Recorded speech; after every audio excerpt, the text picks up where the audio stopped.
At Catherine J. Hernandez 8245, scammers have better luck with middle-aged women who are grossly overweight. Women can save loads of money by installing a full-length mirror. Sydney Painter. The women who do this are incredibly lonely and have literally zero self-confidence and terribly gullible. At Summer of Kitty Love. I don't believe it's because they're caring. They're selfish and spend it on a deluded fantasy instead of on their family, grandchildren, rescue shelters, people in need. At CSB 62. Cannot believe how many actually let themselves get scammed. Where's people's common sense? And finally, Natasha H. Freeman. I often find that there's a hint of narcissism coming from the people who fall for these scams. Not saying she is, but I think a narcissist is easily swindled by grandiose fantasies offered by the romance scammer. In 2023 alone, Americans lost over $1.3 billion just to romance scams, more than any other type of fraud. But less than 15% of victims ever report it. Why? Because of comments like these. These are real comments left by people on videos where survivors are just trying to warn others. To the people who left those comments, and anyone reading this who's ever thought something similar, I want you to know something. The person that you just called grossly overweight with zero self-confidence, that could be your mother, or your grandmother, your sister, your best friend, your daughter, or you. 5 or 10 years from now, when life looks different and you're more vulnerable than you ever thought possible. Now let me ask you something. If I had been caught up in Bernie Madoff's Ponzi scheme and lost $850,000, would you think the same thing? Would I still be grossly overweight with zero self-confidence? Would I be selfish and deluded or a narcissist? Or would you call me a victim of financial fraud? Same amount lost, same devastation. What's the difference? I'll tell you what the difference is. You can see Bernie Madoff's face. You learned how his Ponzi scheme worked. You can't see the scammer's face, and you don't know their methods of manipulation. And when there's no visible villain, people's fear and anger go somewhere else. So it lands on the only person they can see, which is the victim. Today, I'm going to show you why victim blaming doesn't just hurt survivors. It actively protects scammers. And why the instinct to say that could never happen to me is exactly what makes you vulnerable. This is episode 4. Your cruelty is their business model. These types of comments follow every scam story once someone reveals their trauma and tries to warn others. They're harsh and they're wrong, but they reveal something important about how we think about scams, the victims, and most of all, ourselves. But the truth is, blaming victims doesn't stop scams. All it really does is protect the scammers. How, you ask? Because when victims are shamed, they retreat into self-imposed silence. And when victims go quiet, it allows scammers to keep operating in the dark, using the exact same lies on target after target. Every time someone says they were desperate, gullible, or naive, it warns the next victim to stay quiet unless they want to be publicly shamed too. And that silence, that's the scammer's next payday. This episode shows you why even the smartest people can be manipulated, and why our knee-jerk instinct to blame victims is exactly what keeps these crimes thriving. So, what kind of person falls for a scam? If you picture someone gullible, lonely, or foolish, you're not alone. That's the story we like to tell ourselves. But what if I told you that billionaires, bankers, doctors, and lawyers, some of the smartest people in the room, have been conned just as easily as anyone else? In every case, we recognize manipulation when the villain has been identified.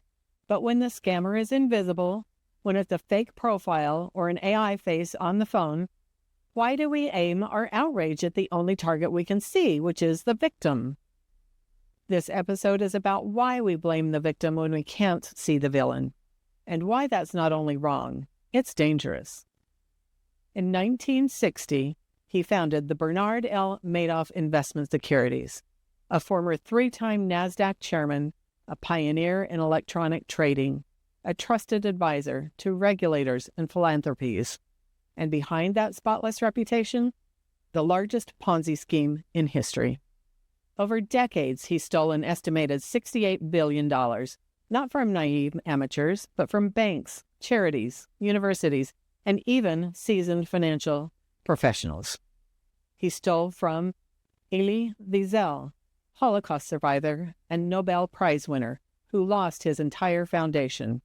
Celebrities like Kevin Bacon and Kira Sedgwick, Steven Spielberg, and the owner of the New York Mets. Alerted by Madoff's sons, federal authorities arrested Bernie in December of 2008. By March 2009, he pleaded guilty to 11 federal crimes and admitted to operating the Ponzi scheme. That same year, he was sentenced to 150 years in prison, the maximum sentence allowed.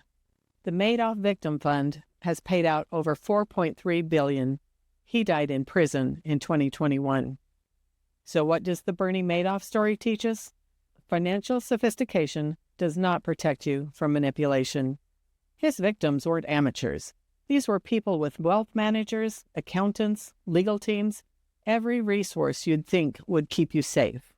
And yet, they lost everything.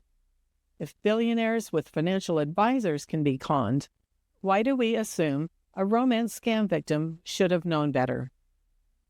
Let's look at Jeffrey Epstein and Ghislaine Maxwell, exceedingly wealthy predators and master manipulators. Epstein built influence as a financier with a shadowy rise, cultivating relationships with billionaires, politicians, and royalty. Maxwell, the daughter of media tycoon Robert Maxwell, became his closest partner, recruiting and grooming young girls under the guise of opportunity and wealth. For at least a decade, they lured underage victims and groomed them with promises of education, modeling, or career connections, then trapped them in a web of abuse and blackmail. Epstein was arrested in 2019 on federal sex trafficking charges and died in jail. Maxwell was convicted in 2021 for sex trafficking and related crimes, sentenced to 20 years in prison. Together, they weaponized trust and authority. Here's what Epstein and Maxwell prove. Knowing people with wealth and power doesn't protect you from predators. These girls all came from different backgrounds, some wealthy, some working class. The manipulation worked because Epstein and Maxwell understood how to exploit trust and how to use authority and how to isolate victims from anyone who might intervene. The survivors weren't stupid. They were targeted by professionals who made exploitation their full-time job. Next, for 23 years, starting in 1955, a man who presented himself as a Christian minister, a faith healer, manipulated hundreds of followers with promises of jobs, homes, and a just, united world. People joined believing they were part of something good, even allowing him to think for them because they completely trusted his vision. That man was Jim Jones, founder of the People's Temple. He exclaimed, "I represent divine principle, total equality, a society where people own all things in common, where there's no rich or poor, where there's no races, wherever there are people struggling for justice and righteousness, there I am." In the beginning, it worked. As Jennifer French pointed out in episode 3, people don't join cults. They join a good thing. But by 1978, his ever-increasing control and abuse led more than 900 intelligent, capable adults, including 153 men, 452 women, and 300 children, to die in the largest mass murder-suicide in history. Jones didn't target fools. He exploited trust, fear, love, and isolation to push people to the unthinkable. What began as a utopian dream ended in a jungle tragedy, driven by one man's delusion and greed for power. Intelligence and idealism doesn't protect you from manipulation. His followers included nurses, teachers, activists, people who genuinely wanted to build a better world. They were manipulated not because they were weak, but because Jones exploited their strengths, their hope, their compassion, their desire for justice. Those same qualities, empathy, hope, trust, are exactly what romance scammers weaponize. Warren Jeffs, prophet of the FLDS Church and master manipulator. Son of longtime FLDS leader Rulon Jeffs, Warren was groomed for power early, serving as principal of the sect's private school to control and indoctrinate youth. When his father died in 2002, Warren declared himself prophet, claiming divine authority and consolidating absolute control. He assigned marriages, expelled dissenters, stockpiled church wealth, and arranged dozens of unions between underage girls and older men, even taking child brides himself. Placed on the FBI's 10 Most Wanted list in 2006 for child sexual assault, captured later that year and convicted in 2007. In 2011, sentenced to life plus 20 years. But here's what makes this case so chilling. Jeffs still controls his followers from prison. Despite being incarcerated in Texas, he continues to issue orders, direct marriages, excommunicate members, and maintain absolute authority over thousands of followers. Prison officials have stated there's nothing they can do to stop him. When family members visit, he gives instructions that they carry back to the community to enforce. His followers believe he's innocent, imprisoned to atone for their sins. They pray daily for his release. Jeffs manipulated entire families, controlling marriages, money, and every aspect of their lives. And even from behind bars, that control continues. Faith and community don't protect you from manipulation. They can become the weapons used against you. Romance scammers do the same thing. They don't just create a fake relationship. They create an entire belief system around it, a future, a dream, a new identity for you, and they use your own hopes and values to keep you invested. In all these cases, it's easy to identify the villains. Their pictures have been plastered all over the news and social media. It's easy to point to them and know that they broke the law and needed to be punished. Each one of these criminals manipulated others to gain advantages for themselves. Why don't we look at Madoff's and Epstein's victims as people who should have known better? Why do the Jones and Jeffs victims receive empathy? Is it because we have the physical concrete evidence of the leaders of these deceptions? We know who to focus our anger towards. But why is it that when victims of romance scams speak out, there's mainly ridicule and humiliation and all sorts of indignation that they should have known better? Why is that? What's the difference? Here's the thread running through all of these cases. Manipulation bypasses intelligence. It's not about IQ, education, or common sense. It's about trust, emotion, and fear, all human traits that scammers know how to control. Let's bring the invisible criminal closer to what we're focusing on today, the romance scams. These scams don't happen overnight. Romance scammers don't just strike up a conversation, then ask for money and disappear within days. They groom and manipulate their victims for months before the abuse begins. Scammers mirror the victim's values, build deep emotional trust, and slowly isolates them. It's emotional grooming. The same psychological tools Epstein's, Jeffs, and Jones used, just with a different endgame. But there's one big difference. With Madoff, Epstein, Jeffs, and Jones, we saw their faces. We had a villain to point at. Outrage had a target. Romance scammers? They're hidden behind fake profiles, burner phones, and online apps like WhatsApp or Telegram. They're operating out of foreign compounds or moving money through networks you'll never see. The FBI estimates that 90% of romance scammers operate from either West Africa or Southeast Asia. They work in shifts. They use scripts. They're part of organized crime networks. But all you see is the profile photo, an image stolen from a real person who may or may not know that their face is being used to steal millions. He or she may learn about it later, but can't stop it from happening because big tech chooses not to help the victims, but are happy to enable the scammers, so it brings in more money for the company and their greedy shareholders. When there's no visible bad guy, people's anger has to go somewhere, and it lands on whoever's visible, the victim who dared to speak up. So why, when someone gets caught in a romance scam, why do we suddenly throw all that understanding out the window? Why do we treat these victims like fools, like they were deserving of it, like they were asking for it? Right now, in compounds across Myanmar, Cambodia, and Laos, tens of thousands of people are being held captive against their will and forced to run online scams and are tortured if they don't perform. Many were trafficked after seeing job ads promising legitimate work.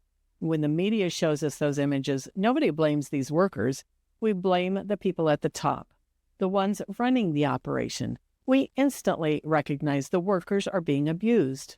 So why can't we extend that same clarity to the people on the other end of the scam, the ones who are being emotionally groomed and financially drained? Both are victims of the same criminal machine. The only difference is which side of the screen they're on. So, why does the public lash out at romance scam victims instead of the criminals? Because there's psychological comfort. If I say that victim was desperate or lonely or stupid or narcissistic, I get to believe that it would never happen to me. Victim blaming is a shield. It feels safer than admitting anyone can be manipulated. Also, because of media framing. With Madoff or Epstein, the cameras were on the perpetrator. In romance scams, the cameras point at the victim because most scammers are faceless. All we see is the tearful interview and the lost money, so our brains twist the story. The victim must be the cause. Also, because of social bias, we expect victims to be perfect to deserve compassion. The minute someone looks flawed, maybe they were online dating, maybe they were lonely, we decide they brought it on themselves. The truth is that scammers target humanity, not stupidity. They look for empathy, for trust, for hope. Those aren't weaknesses. Those are human strengths. And that's what makes this crime so cruel. If it can happen to the most financially savvy people on earth, don't kid yourself that it can't happen to you. Financial sophistication doesn't protect you. Access to wealth and power doesn't protect you. Intelligence and idealism won't protect you. Faith and community won't protect you. Let's also consider how victim blaming serves scammers operationally. It keeps law enforcement data incomplete. It prevents pattern recognition across victims. It stops platform accountability. That is to say, if it's not reported, platforms will claim that it's not their problem. It protects the infrastructure of wire services, crypto exchanges, etc. All three of these psychological mechanisms have one thing in common. They protect us from having to admit we're vulnerable. But that false sense of security, exactly what the scammers exploit. Here's my call to you. Let's change the narrative. When you mock the victim, you're doing the scammer's job for them. You're keeping people quiet, too ashamed to speak out, which allows these crimes to keep spreading in the dark. And if you think you're immune, ask yourself, have you ever trusted the wrong person? Believed a lie because you wanted it to be true? Gotten taken advantage of in business or in love or by a friend? That's all it takes. These scammers are professionals. They don't need you to be dumb. They just need you to be human. We don't shame Jim Jones's followers. We don't laugh at Bernie Madoff's victims. We see Warren Jeffs as an evil manipulator. We don't blame Epstein's survivors. So is it fair that we ridicule people who fall for the romance scams? Every time we call them stupid or naive, we're doing the scammer's job for them. We silence the newer victims, the crime goes unreported, and we make sure it continues to happen over and over and over. Manipulation and brainjacking bypasses our internal alarm systems, not our intelligence. It's not about IQ, education, or common sense. It's about trust, love, fear, and hope. Human traits every single one of us has. The question isn't, how could they fall for it? But the real question is, how do you stop pretending it couldn't happen to you? At the start of this episode, I told you that blaming victims doesn't stop scams. And here's the point. Victim blaming is a kind of re-victimization. It doesn't protect anyone. All it does is shame people who might otherwise warn others. And that silence is exactly what scammers want. So the next time you see a romance scam story and feel that urge to comment, to judge, to distance yourself, remember this. Your cruelty is their business model. Every time you shame a victim, you give scammers another year of silence to work with. You'll start hearing this more and more, that there's a scam out there for everyone. It may not be a romance scam. It might be an investment fraud, tech support scam, fake charities, or something that hasn't even been invented yet. But make no mistake, you will be targeted. The question is, when it happens, will you have the courage to speak up? Or will you remember the comments you're leaving today and stay silent? Because I promise you, the scammers are counting on your silence. If you're a survivor of romance scam and need support, resources are available on the FTC's romance scam reporting page. You're not alone and you have nothing to be ashamed of. Next time, I'll be talking to Martina Dove. She's a PhD and author of the book, The Psychology of Fraud, Persuasion, and Scam Techniques. I hope you'll join me for this truly interesting discussion. This is the Romance Scam Rebellion. Thanks for listening.